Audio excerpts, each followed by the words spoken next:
наше обращение до свещеният клир и православните християни на Богоспасаемата Сливенска епархийска църква по повод лишаването от сан на бившия свещеник Иван Иванов. Боголюбими отци, брати и сестри, чухте за решението на Светия Синод на Българската православна църква, с което беше потвърдено решението на Църковния съд на Сливенска епархия за низвержение от сан без отлъчване от църквата на отец Иван Иванов. Това не е обикновено събитие в живота на църквата. Такова решение се взима изключително рядко, трудно, след сериозна преценка и дълбоко обмислене и винаги с болка.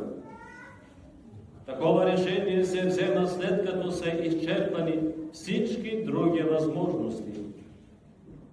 Църквата обича всички свои чада, моли се за спасението на всички и никога, при никакви обстоятелства, не би искала да повреди никого. За да се прибегне към такова решение, това означава, че тя многократно се е опитвала да го избегне, да не се стига до него, да се използват всички възможности, да се помоли многократно този, който е допуснал грешка, да се поправи.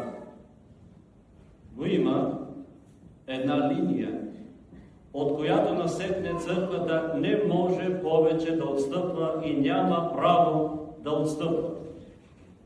Нашият Господ Исус Христос лично и много ясно е очертал принципа, по който следва да не се постъпва, да се постъпва спрямо тези, които нарушават правилата на основаната от Него църква. Ако се греши против те, брати, иди го изобличи насаме. Ако те послуша, спечелил си брата си. Ако не послуша, вземи със себе си едного или двамата с устата на двама или трима свидетели, да се потвърди всяка дума.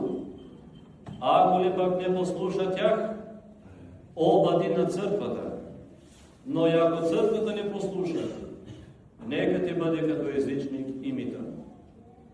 Забележете, още през 2018 година блаженно починалият наш предшественик, сливенският митрополит Йоники насаме, и с отеческа любов е обърнал внимание на иконом Иван Иванов да спре с опитите си да въвежда новости в богослужението. Той не го е послушал не един или двама, а повече свещеници през изминалите години са го съветвали същото, с което се е потвърдила всяка дума на неговия митрополит. Той не е послушал и тях. Нещо повече. Иконом Иван Иванов е дал дума на своя митрополит да се поправи и се е отметнал. Продължил е своеволията си. Поставил е себе си над църквата. Смятал е, че само той е прав, а всички останали негови събратя, включително и неговите митрополити, са криви, не са прави. Впрочем, така твърди той и днес. През 2024 година, на 10 октомври, ние в заседание на Епархийския съвет, в присъствието на архиерейските наместници на 6 духовни околи, както и насаме, го посъветвахме същото. Да вярва на съборния разум на църквата, да не прави ново въведение в богослужението, да спазва дадената дума. Той не послуша и нас. Не послуша двама и трима. Неговото поведение беше съобщено на църквата в лицето на епархийските органи. Отново бяха водени разговори. Той не послуша и църквата. Какво трябва да направи църквата в този случай? Да се подчини на отец Иван ли? Или да постъпи така, както постъпихме ние? Иисус Христос ни е казал как се постъпва в такъв случай. И ние така и постъпихме. Съжалявам, но не ни беше дадена друга възможност.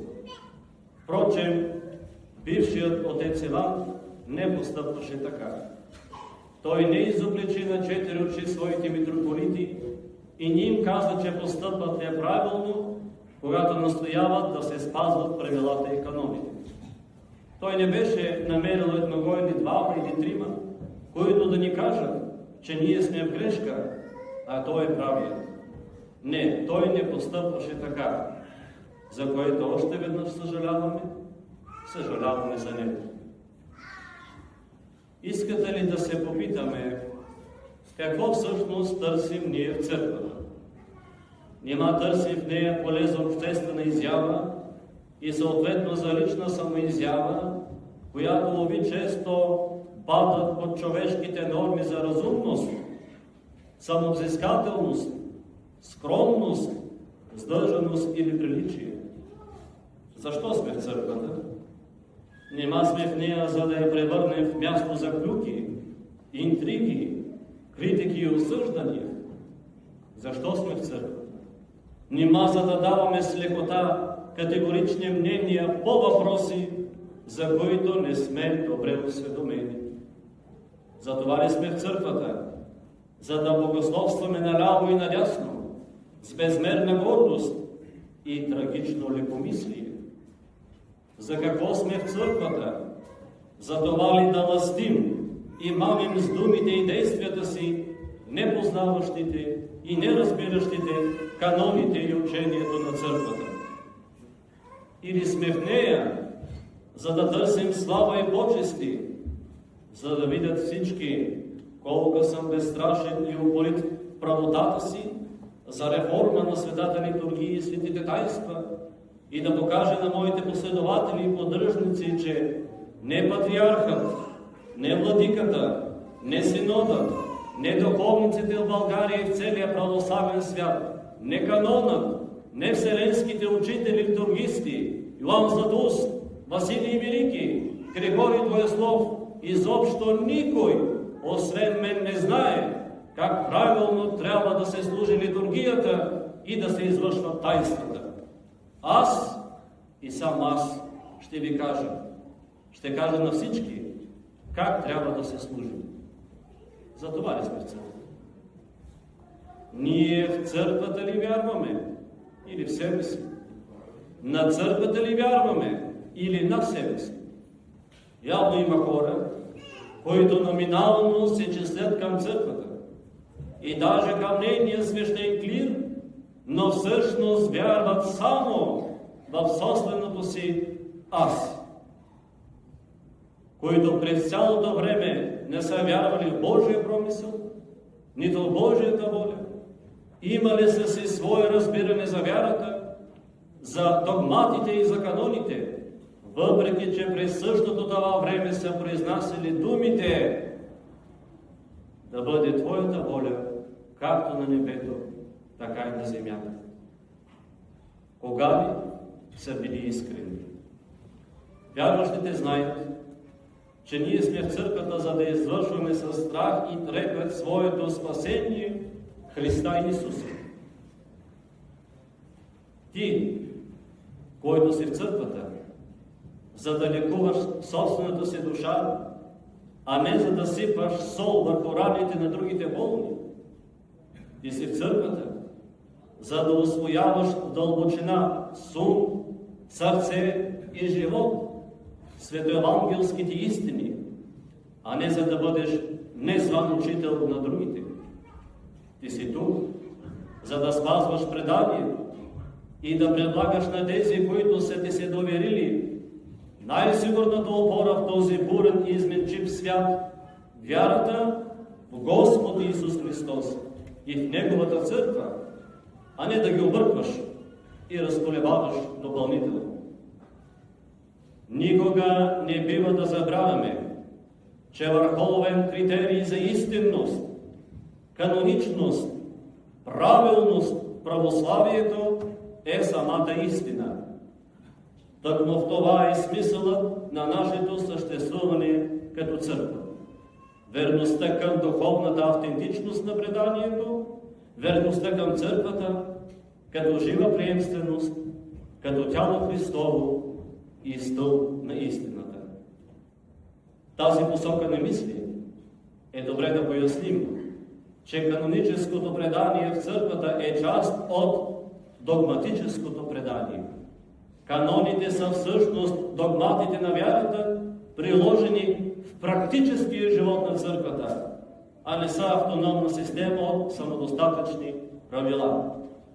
Каноните са изначално верски и духовни по естеството си, а не са формални юридически категории, които могат да се откъснат от духовната същност на църквата. Да потъпчеш канона, да измениш преданието на църквата, т.е. да промениш Светата Евхаристия, светите тайнства, със свои измислени служения, е хула против Светия Дух. Защото цялото учение на църквата е боговдъхновено, а сме строго предупредени от самия Господ, който казва: затова казвам ви, всеки грях и хула ще се прости на човеците, но хулата против Духа няма да се прости на човеците. И ако някой каже дума против Сина човечески, ще му се прости, но ако някой каже против Духа Святаго, няма да му се прости ни на този, ни на онзи свят. Моля ви, помислете най-отговорно за всичко това, преди да критикувате решенията на Църковния съд и на Светия Синод и да бързате да съдите църквата. Ако някои си мислят, че решението на църквата относно бившия свещеник Иван Иванов е някаква административна форма за лична саморазправа, ако някои си мислят, че това решение е плод на лична неприязън, то такива хора не разбират същността на църквата.